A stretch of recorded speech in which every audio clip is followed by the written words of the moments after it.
Bonjour le monde. Et s'il était possible de créer une relation plus harmonieuse, plus équilibrée avec son animal? De remettre ce dernier au centre de la relation pour lui apporter ce dont il a besoin fondamentalement. Je m'appelle Johanna Thomaset, je suis thérapeute animalière. J'allie le comportement animalier et la connexion animale. Je suis ce pont entre deux mondes pour aider l'humain et l'animal à mieux se comprendre et vivre en harmonie. Parce que pour moi, la clé d'une relation équilibrée est la compréhension de l'être qui partage notre quotidien. Amandine, merci d'être ici avec moi aujourd'hui et merci d'apporter ton témoignage. Tu as décidé de faire appel à moi pour un bilan comportemental pour ton chat, donc Mimi, une femelle de 10 ans. Est-ce que tu pourrais nous en dire un peu plus sur Mimi? En tout cas, elle a un sacré caractère. Et puis, ce que je peux dire, c'est qu'elle est forte tout en étant fragile à la fois. Qu'est-ce que ça veut dire pour toi, forte et fragile à la fois? Comment ça se concrétise au quotidien en fait? De par son caractère, elle sait ce qu'elle veut et elle n'en dérange pas.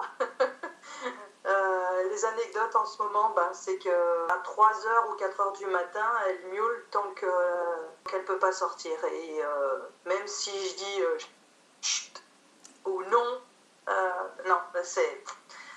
Et c'est miaulement incessant jusqu'à ce que je craque. Et côté fragile, c'est plutôt sa santé. Quelles difficultés tu rencontrais avant l'accompagnement? C'est surtout que j'anticipais le déménagement qui allait se faire. Et comme de par ses antécédents de problèmes par rapport à ses reins, puis les changements qu'elle déteste, je fais appel à toi pour nous accompagner sur cette transition. Toi, au niveau émotionnel, tu te sens pas comment par rapport à ça? Par rapport à ce changement de vie, par rapport à tout ce que ça allait générer? Moi je ressentais en tout cas le stress monter et je voulais que ça se passe le mieux possible pour elle. Parce qu'un déménagement, c'est pas rien, ni pour moi, ni pour elle. Qu'est-ce qui t'a poussé à demander de l'aide en fait? Est-ce qu'il y a eu un déclic? Est-ce qu'il y a eu une situation particulière? Il y a les cartons qui commençaient à vraiment être présents dans le logement et je sentais Mimi qui commençait à regarder un peu dans tous les sens. Alors au départ, c'était rigolo parce qu'elle sautait dans chaque carton. Je les ouvrais, je les mettais à la queue leu et puis elle sautait. Quand ça se remplissait, ayant déjà déménagé une fois, j'ai vu qu'il y avait des petits changements qui commençaient à arriver, dont la nourriture. Voilà. Et là, étant donné que je changeais de logement pour quelque chose de plus petit, avec un extérieur différent, un environnement aussi différent, beaucoup moins... on est moins seul. Oui, parce que l'environnement dans lequel tu es aujourd'hui, il est un petit peu plus citadin, entre guillemets, que là où tu étais avant. Ça. Voilà. Comment tu décrirais ta relation avec ton animal avant l'accompagnement? Moi, j'avais des inquiétudes par rapport à elle au niveau de l'alimentation. Comme elle avait ses problèmes de reins, je sais qu'il y a un impact tout de suite sur la nourriture et donc sur sa santé. En l'observant beaucoup et la voyant faire ce qu'elle veut au moment où elle veut, je dirais que je prends note comme si c'était mon guide. En fait, c'est plus elle, tu parles de cet animal guide en fait, mais c'est plus elle qui t'apprend des choses. Tu l'observes beaucoup, t'apprends des choses en l'observant. Et est-ce que tu la comprends? Non, tu m'aides à la comprendre. Je dirais, presque chaque jour, il y a une découverte. Je l'observe, je la vois faire, je la vois découvrir, je la vois dans les relations avec les autres chats, quand il y a les personnes qui viennent. Quand je vois les changements chez elle, au départ, elle n'allait pas voir les personnes qui venaient chez nous. Là, elle vient, elle est présente, donc je trouve ça super, quoi. Ok, tu vois une certaine forme d'évolution. Tu es quand même à l'écoute par rapport à son comportement et ses interactions, avec tout de même une certaine forme d'incompréhension parce que forcément on ne parle pas le même langage. Pas le même langage, donc des fois il faut des traductrices et t'en fais partie.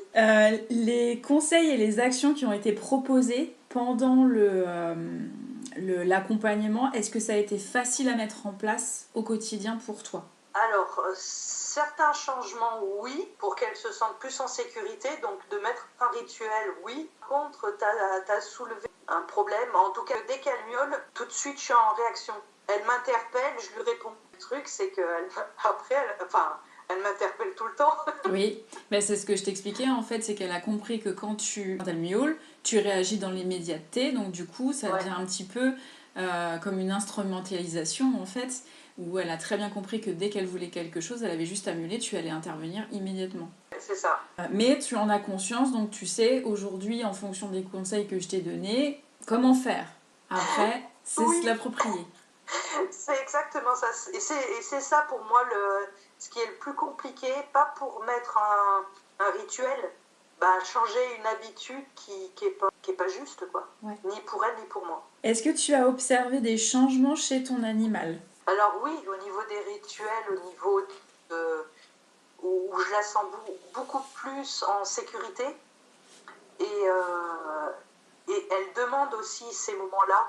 Elle a des lieux bien précis où au départ j'interprétais aussi d'une certaine manière avec mon mental d'humain.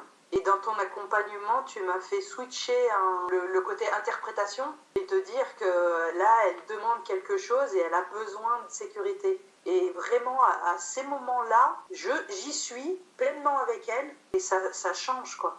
En tout cas, de la voir comme ça après, moi, ça m'apaise. Et ce que je dirais, c'est que le fait que tu m'aies accompagnée sur ces sujets-là, du rituel par exemple, et que ça m'a fait moins d'angoisse, j'ai l'impression que ton accompagnement, t'es traductrice de ce que mon chat peut dire. Implicitement, c'est pour moi.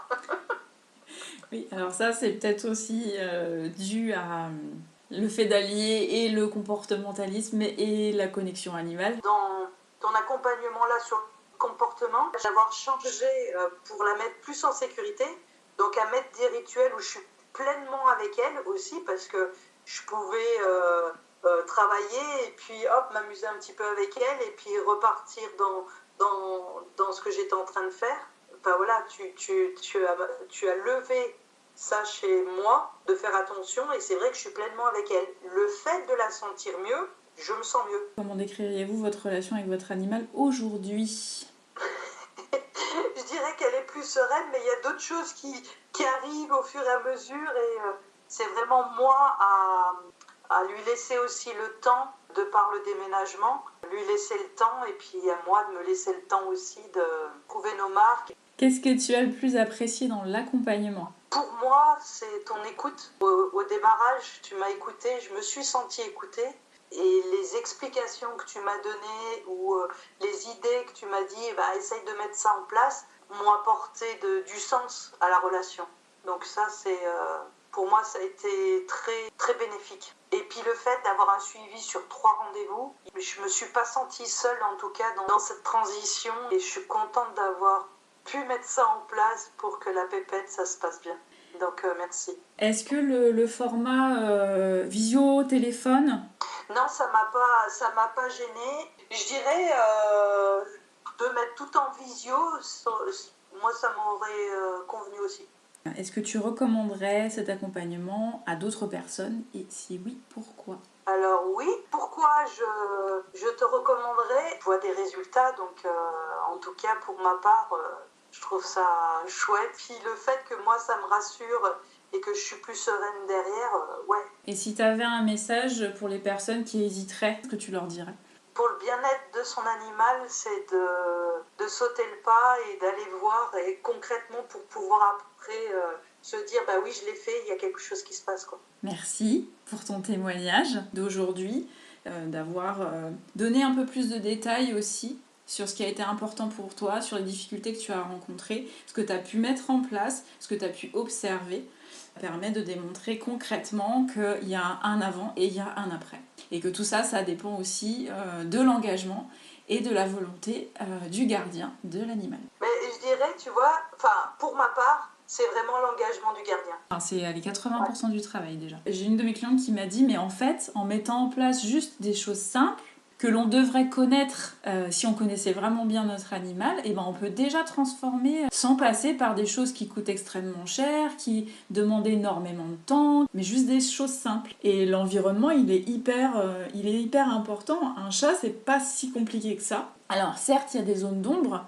Si tu mets en place certaines choses qui correspondent bien à des besoins bien précis, qui sont en lien avec le chat, déjà t'enlèves 70% des problèmes de comportement. En tout cas, ce que j'ai découvert avec ton approche, c'est vraiment de remettre l'animal au centre.